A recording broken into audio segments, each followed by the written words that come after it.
As I'd finished talking about Mutation City, I'd briefly touched on how that episode had essentially hit the reset button for all the events that had transpired within it. SWAT KATS ran on the idea that no matter how dire the circumstances became, the next episode would see the broken pieces put back into place, like it was a brand new Jenga puzzle just waiting to be pulled apart again. And so, questions about KATS City's suffering infrastructure, in addition to a dwindling populace, in the wake of such a disaster as having been flooded by Dr. Viper's mutagenic juice, were left unanswered.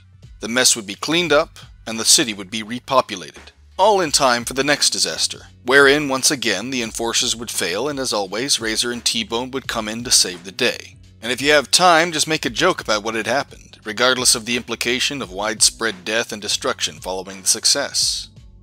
I mention all these things knowing full well that there are those who would assert that the show was made for a younger audience, and we're not supposed to think about those things. We're not supposed to delve into heavier themes such as loss and consequence. I never dreamed we could have so much fun and still be suitable for young viewers! But for anyone who does assert the made-for-children angle, do you also observe a particular limitation to this? In other words, what exactly are the parameters for stories made for children? If you explore the SWAT KATS channel on YouTube, you'll find an interview with Lance Falk, an animation artist and writer whose credits include writing for The Real Adventures of Johnny Quest, Scooby-Doo, and, of course, SWAT KATS Radical Squadron.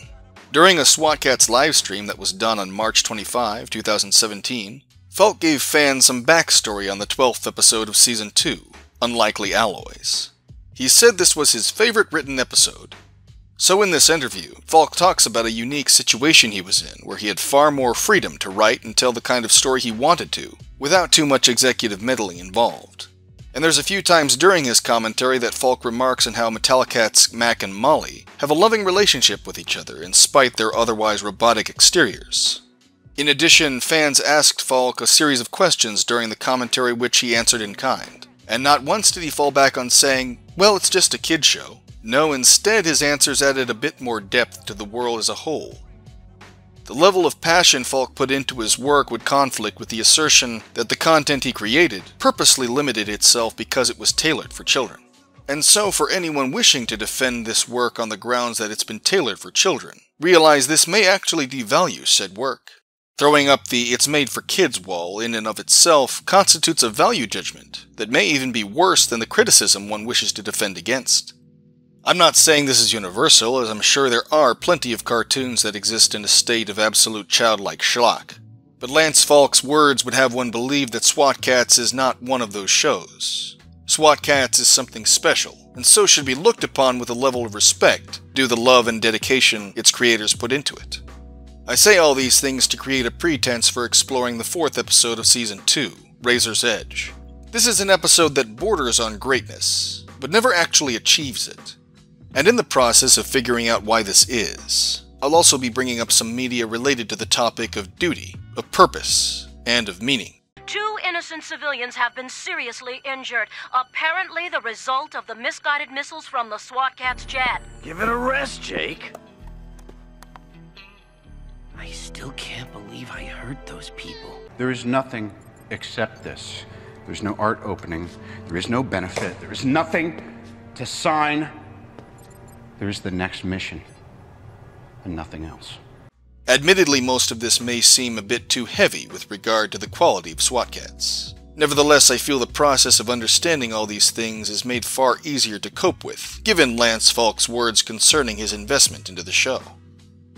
So the first point of interest when heading into Razor's Edge is that this is the only episode of SWAT KATS that has the distinction of crediting Mark Saracenia as a writer. If one looks him up on IMDb, one will find that he's often credited for having written a single episode within a much larger series.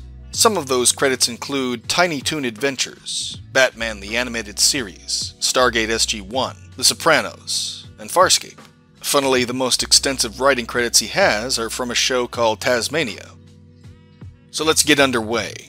Razor's Edge begins with a robbery occurring at a building labeled KATS Superconductors. Darkhead has sent some goons to procure some superconductive cables, necessary for his evil plans. One of the thieves even drops a container, cueing Darkhead to scold him and then exposit his plans for the sake of a listening audience. That superconductive cable is a vital element in my plans. Soon all the pieces will be in place. I will finally have the power to destroy Mega Cat City. And it occurs to me here that exposition would have been unnecessary, given the already present implications of a robbery. It's clear he's up to no good. He's never up to any good. So it's a given he'd be planning to use this tech for some evil scheme. No need to talk about it out loud, Dark Cat. Now a guard who was taken out by Dark Cat's mercs manages to sound a nearby alarm, alerting the enforcers and the SWAT cats. Now because the enforcers are incompetent, as always, it's up to Razor and T-Bone to give chase to Dark Cat's vessel. Missiles are fired, but Dark Cat manages to evade them, and does so in such a manner that the missiles are redirected into a nearby warehouse. Even as the SWAT cats are about to re-engage, radio chatter reveals civilian casualties were caused by the recent explosion, giving pause to Razor's hand at the firing mechanism. And so the SWAT cats lose Dark Cat's vessel, proceeding to double back to the ruins of their recently downed warehouse. Cat's Eye News is on the scene almost immediately, as are medical personnel and the enforcers. 2 cats are pulled from the wreckage by paramedics, one of whom gives a dire account of having been injured while passing by. Commander Farrell is present there as well, and as per usual, he blames the SWAT cats for recklessness. Razor is highly upset at this outcome, and he suggests they just go down there and explain that the entire thing was an accident. But T-Bone warns him from doing so, knowing full well they will always be guilty in Farrell's eyes. So we're about 5 minutes into this episode, roughly the first quarter, and the episode has basically set the stage for us. The stakes are that Dark Cat has some major scheme underway, as noted by his repeatedly telling us that everything is going according to plan. That superconductive cable is a vital element in my plans. The SWAT cats, just as I anticipated. Excellent. My plan is working perfectly. In fact, as I was saying before, the exposition makes things overtly obvious, and one wonders how this scene would have been played out if Dark Cat had simply been silent, or perhaps chuckled maniacally at the SWAT cat's pursuit of his vessel. A silent antagonist would have deepened the mystery of what exactly Dark Cat had in store for the remainder of the episode. Now, this episode is about the nature of collateral damage. At least it seems so at first. In particular, Razor is going to have to deal with the fact that casualties have come as a result of his and T-Bone's actions. And of course that was set up by having Razor hesitate before firing upon Dark Cat's vessel. His overhearing the radio chatter about civilian casualties piques his conscience. Now if we were to look at this concerning how Mutation City closed down, the fact that Razor or T-Bone are even concerned about civilian casualties is odd to consider, because there was probably a mass of civilian casualties treading water, and yet there Razor and T-Bone are sitting around joking about frogs and flies. Now the point I want to make here is that the show never really concerned itself with the consequences, and I mean real consequences, of the actions of the SWAT cats. In fact, most of the consequences were treated with levity, often blown out of proportion by Farrell, who would be looking for any excuse to paint the SWAT cats as being the bad guys. This was no accident. It was the work of those irresponsible SWAT cats. However, here we are, 4 episodes into SWAT Cat's 2nd season, and now Razor's being made to think about the implications of collateral damage. T-Bone basically says it as it is to Razor sometime after the accident occurred. Hey, I feel bad too, but what are we supposed to do? We were in pursuit of a dangerous criminal. Now, one would assume this is something that would be covered by enforcer training as well, given what that job entails. Naturally, one would also prioritize mitigation of collateral damage as much as one can, but ruling it out altogether would be an impossibility. So it's one thing for Razor to not have fully accepted that responsibility, but the show plays it off like he hadn't even considered it up until this point. So what gives? Why is Razor suddenly developing a conscience over this? Inevitably, what's going to look even more ridiculous is the fact that Dark Cat's entire plan actually banks on Razor's developing said conscience, something I will get to in due time. And so the episode continues with Dark Cat making another robbery. This time he's stealing a catalytic converter, and yes, that is catalytic, spelled with a K. Enforcers arrive, but as always, they're completely ineffective, and so the SWAT cats are next in line. But Razor can't bring himself to fire on Dark Cat, he's afraid he'll miss again.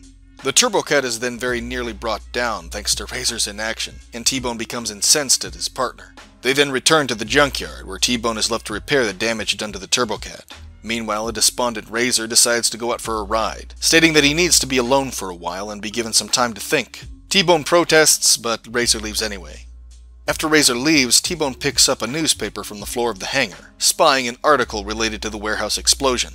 He remarks on how they've never hurt anybody before, A statement I find hard to believe given all their previous exploits. But whatever, let's just assume he's correct. What's more difficult to believe, however, is this. How the heck could two octopus missiles that hit the top of the building blow up the bottom? This question makes no sense. The missiles didn't just hit the top of the building, they actually went straight through. So it's only natural to assume the missiles would have kept going and impacted upon the ground. Nevertheless, the show would have us believe this is not the case. And the fact that T-Bone blatantly calls attention to this nuance signals exactly what this episode is going to be about. And it's probably the worst direction this episode could have taken. So T-Bone personally investigates the warehouse, and he's attacked by a shadowy figure. They both wrestle for a bit until the light hits them, and T-Bone is surprised to discover Felina Farrell. Felina reveals she's there for the same reason he is, to look for clues. She then shows him the remains of some high explosive detonators, meaning the building was rigged to blow. Indeed, the SWAT cats were framed. So as I said, the show is dealing with the idea of collateral damage in the worst way possible. First off, it's ridiculous that Felina just happened to be there conducting her own investigation into the explosion. Now, it'd be one thing if she assumed what Razor had assumed, that it was all an accident. And in fact, that would have been a far better characterization, if she'd simply been another voice of encouragement, like T-Bone.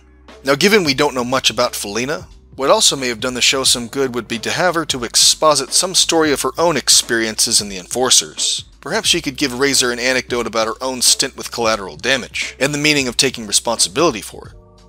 Instead, Felina is made to appear as if she intuitively knows the SWAT cats are not even inherently capable of making that kind of mistake.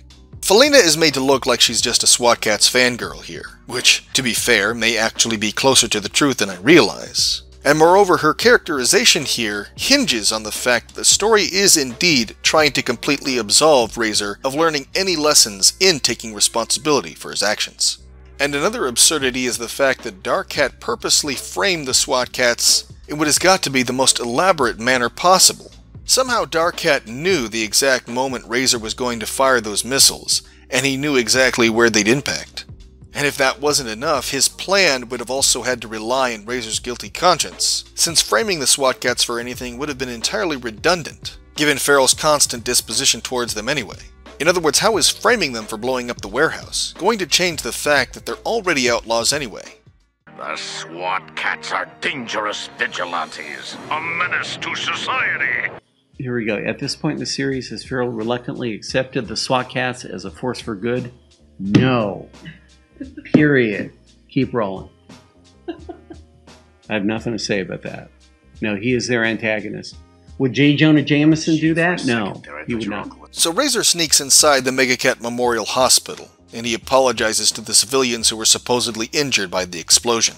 Razor's even carrying a bouquet of flowers and a box of candy here, and he's not seen carrying those beforehand, by the way. But even if he was, are we also to assume he stopped by his local grocery store wearing his SWAT cats getup, and nobody called security there? Anyway, the civilians refuse his apology, telling him to leave. Idiotically, as they chatter back and forth, one of the civilians drops Dark Cat's name, tipping Razor off to the fact that they are in fact Dark Cat's lackeys in disguise. As Razor confronts them, they reveal that Dark Cat had planned this all along, and following that, they open fire on him. Okay, let's take a moment to truly appreciate just how elaborate Dark Cat's plans were. After the building blew up, these two lackeys had to pretend that they were injured. Okay, first off, the paramedics must have completely overlooked the fact that they were not injured. And yet, when Razor meets the pair of them, they're draped in bandages, meaning the doctors must have treated them without actually investigating the non-injuries. Secondly, did Dark Cat just tell those two that they're just going to have to wait in bed for a long time, watching television, just in case one of the SWAT cats comes knocking and asking for an apology? Indeed, Dark Cat's plan banked on the SWAT cats feeling so guilty they'd have made a personal visit to these two, where they'd be summarily turned away at the door. And finally, there's the fact that one of the lackeys drops Dark Cat's name, letting the cat out of the bag. No pun intended. And as soon as Razor realizes what's going on, they pull weapons on him. Where did they get those weapons? Did the paramedics just overlook those as well? Once again, this is all extremely elaborate, all done for the purpose of absolving Razor of his guilt and his responsibility, rather than have him grow as a result of the consequences of a mistake he made. Now, having said all that, I prefer not to leave criticism of particular elements of a medium without also coming up with a decent alternative. I've already hinted at what I'd do differently, so here's how I'd do this. Simply put, Razor makes a mistake. He fires at Dark Cat's vessel intent on bringing it down, and instead he causes collateral damage. So he's completely at fault for this, and as a consequence, legitimate bystanders are caught up in the explosion. Yes, Razor seriously injures a few cats, and then he's made to feel guilty about it. And so later on he does go and pay them a visit, but what happens is one of the civilians who is injured gives him some words of encouragement, reminding Razor of all the good the SWAT cats have done for Mega Cat City. And to make this entire scene hit home emotionally, this civilian also reaches into his pocket and shows Razor a picture of his children, or his grandchildren, and he tells Razor a story about how they were saved by the SWAT cats' actions in the past. And so all this renews Razor's fighting spirit and boosts his morale. He wants to keep on fighting. Instead, what do we get here? Well, the writers simply gave Razor a get-out-of-jail-free card. He no longer has to worry about collateral damage. So Razor fights and eventually defeats both the lackeys. The enforcers arrive sometime later, and Razor greets them at the elevator, pulling off one of the lackeys' masks before tossing it to one of the enforcers. And then, just like that, they let him walk out, without asking any questions. Well, that's convenient. Later on, Razor will rejoin T-Bone, and the pair eventually take down Dark Cat. And note the manner by which Razor solves the problem that is Dark Cat's enlarged, power-draining spider tank. Razor proposes that they destroy a giant-sized transformer tower. You're only gonna get one shot, buddy. That's all I'm gonna need. But Razor, you never earned the right to say that during the course of this episode. You didn't learn anything other than that you were right all along. You didn't change, you didn't grow. How much more worthwhile would this scene have been if Razor was once again pitted with the possibility that he'd be risking further civilian casualties by taking down Dark Cat? You only get one shot at this, buddy, T-Bone would tell him, and then the stakes would have been much higher at that point, with Razor taking full responsibility for the risk involved. Now, it's unnecessary to go into much detail as to how the SWAT cats solved this crisis. Suffice it to say, through a significant amount of quick thinking and skill, they managed to bring down the spider tank. And as usual, Dark Cat escapes, but not before activating the spider tank's self-destruct sequence, nearly incinerating Razor, T-Bone, and Felina. The episode ends soon after that. So leading up to this brief look at Razor's Edge, I'd also made videos taking a look at the Wrath of Dark Cat in Mutation City. The Wrath of Dark Cat, the third episode of the first season, gave us the backstory of the SWAT cats. And while that episode tells us the events leading up to the SWAT cats establishing themselves as vigilantes, we're never given the motivating factors behind Razor and T-Bone. Let me explain what I mean. A common motivating factor for characters joining a fighting force, such as the armed forces or local law enforcement, is a sense of justice. Perhaps a general sense of duty or patriotism drives this character. Or these characters. Perhaps they fight for loved ones back at home. Tell her that she's the best thing that ever happened to a bum like me. She's heard me say I love you 1,000 times. She never heard me say I'm sorry. I shouldn't be alive. Unless it was for a reason. I'm not crazy, Pepper. I just finally know what I have to do. And I know in my heart that it's right.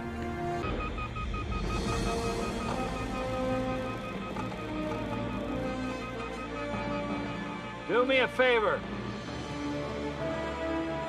Tell my children I love them very much. Simple and straight to the point. These are themes that one can easily understand. But the risk you take in applying those kinds of themes is that you start to get into some really heavy emotional material. Would you be surprised if I told you that the Navy has credited you with over 160 kills? Do you ever think that you might have seen things or done some things over there that you wish you hadn't? Oh, that's not me, no. What's not you? I was just protecting my guys. They were trying to kill our soldiers, and I'm willing to meet my creator and answer for every shot that I took. The thing that haunts me are all the guys that I couldn't save. You know, how would the writers translate a Chris Kyle-like mentality onto a cartoon character like Razor? Would it be so simple as to have Jake Clausen admit that he was accountable for every missile fired by the Turbocat, and his only regret was in failing to save even more lives? But for anyone thinking these themes are too heavy, I draw attention to characters like Batman or Spider-Man, for even as they exist as fictional characters based in comic books, both Batman and Spider-Man encounter these early defining moments that change them forever. Now you think, because your mommy and your daddy got shot, you know about the ugly side of life, but you don't. You've never tasted desperate. You're Bruce Wayne, the Prince of Gotham. You'd have to go 1,000 miles to meet someone who didn't know your name. So don't come down here with your anger, trying to prove something to yourself. This is a world you never understand, and you always fear what you don't understand.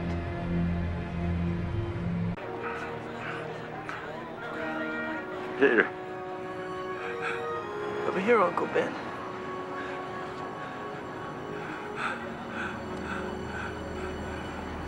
Peter.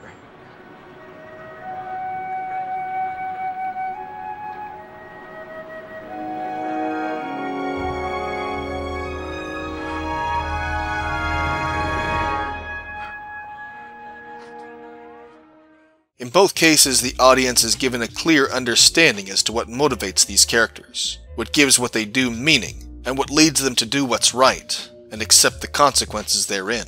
But as far as Razor and T-Bone are concerned, we never got that defining moment. True enough, they were treated unjustly by Farrell, but is there anything in it for the SWAT cats beyond one-upping Farrell all the time? Do we know what led them to joining the Enforcers in the first place? Hey, you know, Chance, there's enough military salvage here to build our own jet. And do what? Get back in the air and get back at Dark Cat. And all the other criminal scum who rear their ugly heads in Mega Cat City.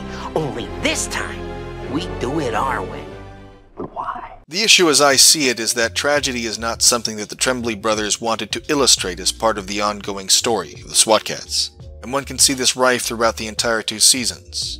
SWAT cats is not marked by tragedy at all. In fact, as I continually point out concerning the ending to Mutation City, the audience is simply not made to think about the consequences of any of the disasters that hit Mega Cat City on a regular basis. Even so, with regard to tragedy, I cannot help but be reminded about the tenderness that Mac showed to Molly in Unlikely Alloys. For that brief moment, Mac and Molly became a bit more than a pair of malicious androids. The action of that scene was disrupted by something tragic, and in those few moments we saw Mac Mange become something a bit more than a simple Saturday morning cartoon villain.